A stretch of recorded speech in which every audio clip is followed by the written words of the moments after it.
Hello friends, this is Atul Upasani. Now we will discuss on transducer. Transducer is a device that converts one form of energy into other. Transducer converts mechanical force, displacement, temperature, etc. into electrical or mechanical or acoustical signals. Electrical transducer is a sensing device by which physical, mechanical, thermal or optical quantities to be measured is converted directly into electrical signals. Thus, the electrical transducer is the device that converts non-electrical quantity into electrical signals. Now let us discuss on characteristics of transducer. First characteristics is linearity. It is the relationship between the physical parameter of transducer and the resulting output, that is electrical quantity. These two quantities must be linear. Second, the sensitivity of any transducer must be high. It is defined as the electrical output per unit change for physical parameters. Third, dynamic range. The operating range of any transducer must be wide so that it can allow sufficient output for the measurement conditions. Fourth, repeatability. Once a transducer had produced an effect, that effect must be repeated when it is used next time. Fifth, the accuracy. The measurement performed by any transducer should be closer to the true value. So, the transducer must be accurate. Sixth, the physical size should be small with less weight so that its presence in measurement system doesn't disturb the other system. 7. Environmental conditions. Transducer should be able to withstand with the changes in environmental conditions. Now we will discuss on the selection of transducer. There are some factors on which the selection of transducer is dependent. First one is physical quantity to be measured. We have to bother about the physical quantity so that we can choose the transducer. Second, the transducer principle, for which we are going to measure that input and output characteristics of transducer should be compatible with the recording or measurement systems. Third, accuracy should be high to minimum errors. Electrical parameters, the length of cable, signals to noise ratio, these parameters must be selected as per your transducer effect. So when they are combined with the amplifier will affect the measurement system. Fifth thing, environmental compatibility. Temperature effect, shocks and vibration or mounting provisions, it should be considered fine using a transducer in a measurement system. Fifth one, compatibility with the associated equipments. Insulation resistance, zero balance provisions and impedance matching mostly affect the transducer measurement system. So they should be considered. 7th, the operating range. It should be chosen to allow sufficient output. 8th, uses and ruggedness. Any transducer, wherever it is used, it should be durable.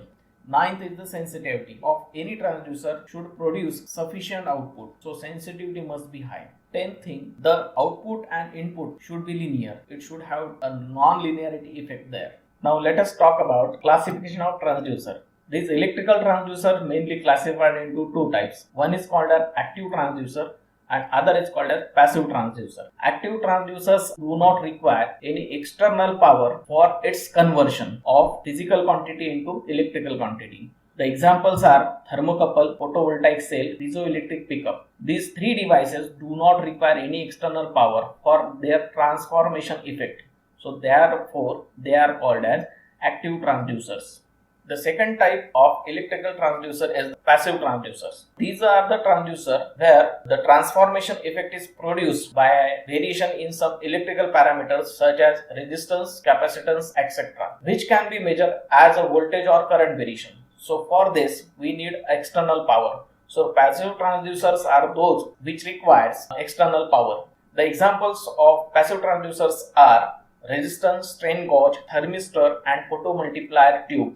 Now let us move on working of transducer. The first transducer is the capacitive transducer. It is the displacement type transducer. It uses a capacitor. Two plates of capacitors are used to produce this transducer. The capacitance can be calculated by this formula epsilon 0 A by D into K, where A is the area of each plate, D is the distance between the plates, epsilon 0 is the permittivity of free space and K is the dielectric constant. Now you can see from the diagram there are two plates. One plate is is fixed while the other is the flexible plate. It may be called as a diaphragm. So whenever the pressure is applied, this diaphragm or flexible plates will bend, and due to which the distance between the plate will vary. So here capacitance is inversely proportional to the distance. So when this capacitive transducer is connected with amplifier, it will produce the electrical variation in proportion with the pressure applied to the flexible plate. Now let us see the advantages of capacitive microphone. It is inexpensive and easy to construct. Second thing, it is effective for high frequency variation. So these transducers are mostly used for sound conversion into electrical variation. Third thing, it can measure both static and dynamic phenomena. It has two disadvantages also. One, the sensitivity to temperature variation and chances of errors due to long leads. The second transducer here is linear variable differential transducer. In short, it is called as LVDT. From the figure you can see that it has a core on which two types of coils are wounded. One is the called as primary, which is connected to the AC volt 230 volt AC, and second coil is the secondary coil. These has two coils. They are connected in series with equal number of turns. So the electromotive force produced by both the coils will be the subtraction of this two electromotive force. So net output will be E output equal to E2 minus E1. With the core in center or in reference position, the induced EMF in the secondary winding will be equal, and since they will oppose each other, so the magnitude of output voltage will be equal to subtraction of these two electromotive force, which are equal, so they will produce a 0 volt at the output. This position is called as null position. Now let us take an example. If this transducer is used to measure the displacement, for example, if this soft iron core is given a displacement from right to left, the magnetic flux linkage with S2 will be more than S1. So therefore the EMF E2 will be greater than E1. Then the magnitude of output voltage is more than S1. So therefore EMF E2 is greater than E1. So the magnitude of output voltage will be equal to E output equal to E2 minus E1, and it will be in the phase with E2 only. Similarly, if the core is moved towards right hand side, the flux linkage with S1 will be more than S2. So E1 will be greater than E2. Therefore the output voltage will be equal to E1 minus E2, and it will be in the phase with E1.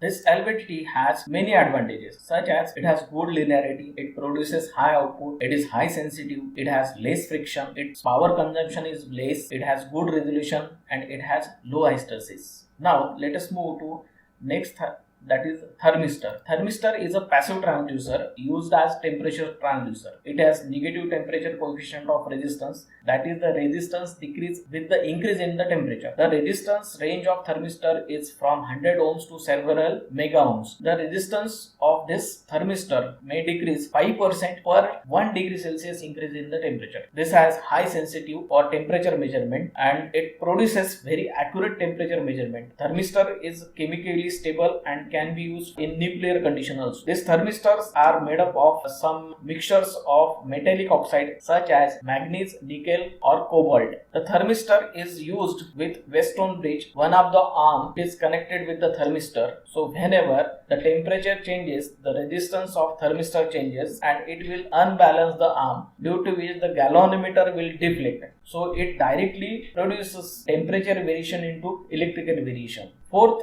is the photoconductive cell. In short, we will call it as LDR. It is a passive transducer based on the principle of photoconductive effect. According to this effect, whenever the light incident on certain metal grid deposited with certain photoconductive material like cadmium sulfide or selenium, the conduction of this material increases, that is the resistance decreases. Thus the photoconductive cells consist of the element whose conductivity is the function of incident light radiation. From the diagram you can see it consists of a ceramic base having metal grid with coating of photoconductive material. This assembly is enclosed in the moisture resistance enclosure. The conductivity of cell increases as per light intensity. When the light radiation falls on the glass window, the resistance decreases. So it is also called as light dependent resistor. It comes in the various size from 1/8 inches to over 1 inches in diameter. The photoconductive cell can be used to measure intensity of light in photo relay or in automatic street light controls or in burglar alarm. The fifth is piezoelectric transducer. Certain crystals such as quartz, rochellose, salt, barium titanite, etc. It has a property that it produces EMF whenever they are placed under the stress. These crystals are hexagonal in shape. If they are cut in the cube shape, then if two faces are stressed, then opposite faces will produce the electromotive force. So quartz crystal mostly used for this type of transducer for pressure measurements. From the diagram you can see the transducer is connected like that. One of the face of mechanical axis it is fixed and another face is connected to the pressure, while the two opposite faces will produce the output voltage. So whenever pressure is applied at one of the face of mechanical axis will produce the electrical output.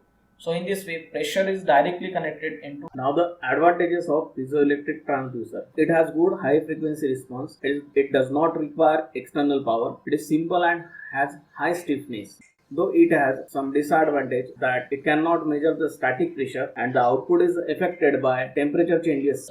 Now the next optocoupler is nothing but the combination of LED and photodetector, that is photodiode, in a single package. LED at the input side and photodiode at the output side. So one of the circuit is connected to LED and another circuit is connected with photodiode. The LED is forward bias while the photodiode is reverse bias. So when sufficient forward bias is applied, LED will emit the light and this light hits the photodiode and hence it conduct in reverse bias. The output voltage across photodiode is Vout equal to V2 R2. Thus the output voltage depends on the reverse current and reverse current depends on the amount of light intensity. So you can directly say that one circuit is coupled with the other circuit using the light rays, so called as optocoupler. It creates the isolation between two stages also. So two circuits, they are connected with only light rays, not with the electrical connection. So that is why it is also called as opto-isolator. Now the next transducer is the loudspeaker. From the diagram you can see that it consists of a circular permanent magnet and solid cylinder inserted between. So it will create a circular grooves there in which a voice coil is kept there. Voice coil is nothing but a coil wounded on the paper core. To this paper core, a paper cone is connected. The circular ends of paper cone is connected with the boundary of a circular frame which is connected with the permanent magnet. In between the voice coil and the paper cone, there is a spider so that the voice coil will not move more than limit from the grooves. Whenever the electrical variation is given to the voice coil, it will produce a magnetic effect that will be either in the same direction or will in the opposite direction with the permanent magnet. So this will produce a to and fro vibrations in the voice coil. With the voice coil, the paper cone also move to and fro, and if the sound signal are connected to the voice coil, the paper cone will vibrate and it will produce the sound. So in this way loudspeaker work. Now the last transducer is the gas sensor. Some materials has a property that whenever they comes in contact with harmful gases such as carbon monoxide, methane, ethane, alcohol vapors, their conductivity increases. These materials are used to sense this type of gases. Conductivity increases about 20 times as that of its normal value in air depending upon the concentration of gases. This sensor is able to detect gases at very low level before dangerous concentration of gas leakage can occur. This property of gas sensor can be used for triggering the alarm circuit. One of the gas sensor assembly is shown here. Along with the gas sensor, heating coil is used, hits the sensor and it can operate it with AC-DC voltage from 6 volt to 10 volt. The resistance of heater coil is only 30 ohms. It can take the current of 0.2 ampere. The increase in conductivity of sensor can be used to trigger the alarm. So thermal conductivity type gas sensor, it is a sinter type semiconductor mainly composed of tin dioxide whose conductivity increases in the presence of gases. So this was all about transducer. Thank you.